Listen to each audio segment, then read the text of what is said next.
So we're just on a attic truss roof today. The trusses are there, and then we've got all this. So what we've done is taken some measurements from outside wall plate, averaged, got the average measurement, and then we need to go and cut all the bird's mouths on them trusses.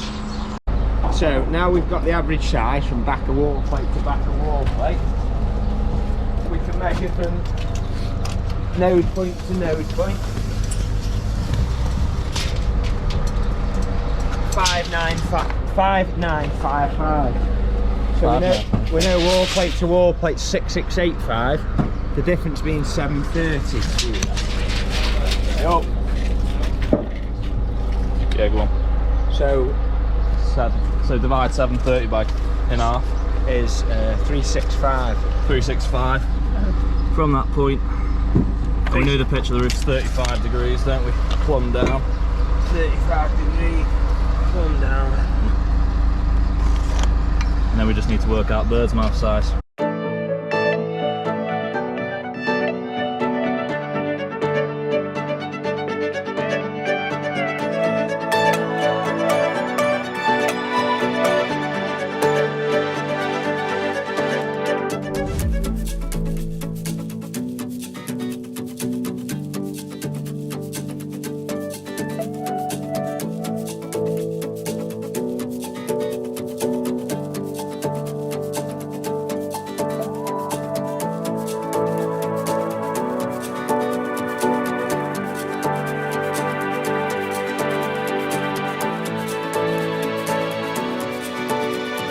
So after we found the measurement from back of wall plate to back of wall plate, we want to mark on where our bird's mouths are going. And what I like to do is I like to mark it so it's no more than third of a timber, but also you want a nice full seat on if possible, and you don't want to be going too far down on the plumb cut so that if the wall plate stepped in a little bit, the block work isn't keeping you off. Okay. We get this. So what we've got double here. And then this side here is where the loft hatch, I think it's just going to be a big loft to be fair now. So this side's got loft hatch, so this is all traditional section infill, and then trusses are just at 600 centres down to the party wall, and then it's a mirror image on the other house. So we'll mark out the plate now, cut some pads, and then just mass produce all the trusses and get them lifted up.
Now that we've mass produced a few trusses with the bird's mouths, we're cutting the pads. You always cut the pads from, say it's 600 gap, you'll do the pad 600 plus the thickness of one of your trusses.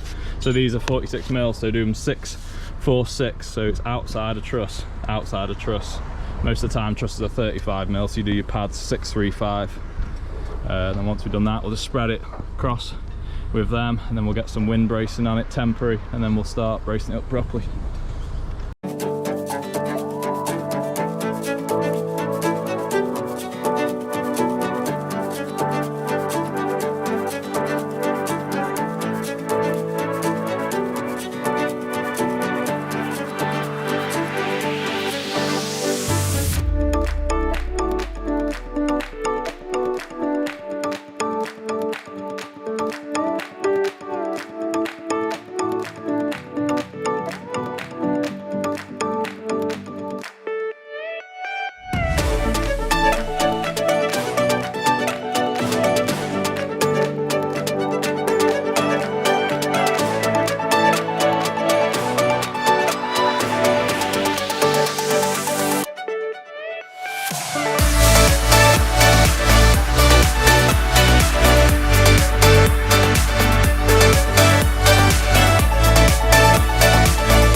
So now we've got all the trusses on, everything's sat on the wall plate nicely. I'll just get the at the 6 foot level now and just check they all run through like that.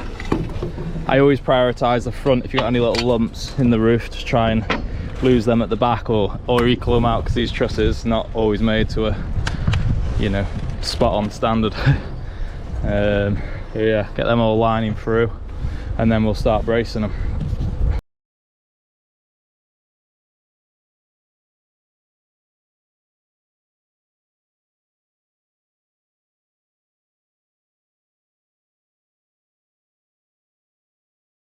So what I do when I'm bracing up a roof with the lateral 4x1s, wherever I've braced the first truss up off the scaffold plank, I'll start nailing my 4x1s from there and go across with every one.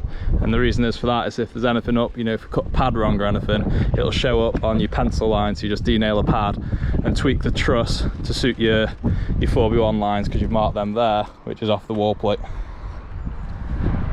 Yeah, that's just a way of just keeping it all plumb and nice.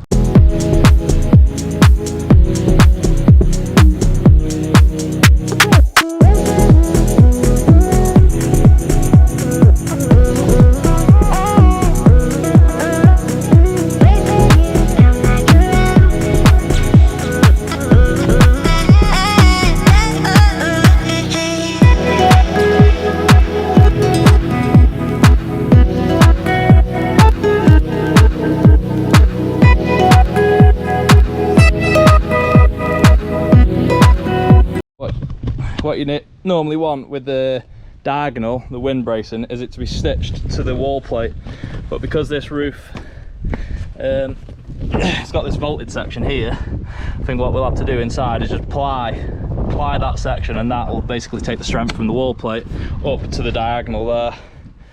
Other than that, you could bring it down and counterbatten this, but then you still wouldn't be able to fix it on top of that point there. So I think the best way to do it is start from there and then just ply that in the first fix, and then that'll act as the wind bracing to the wall plate.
So what we've done now, we just marked out some pockets on this side. We'll still saw them out.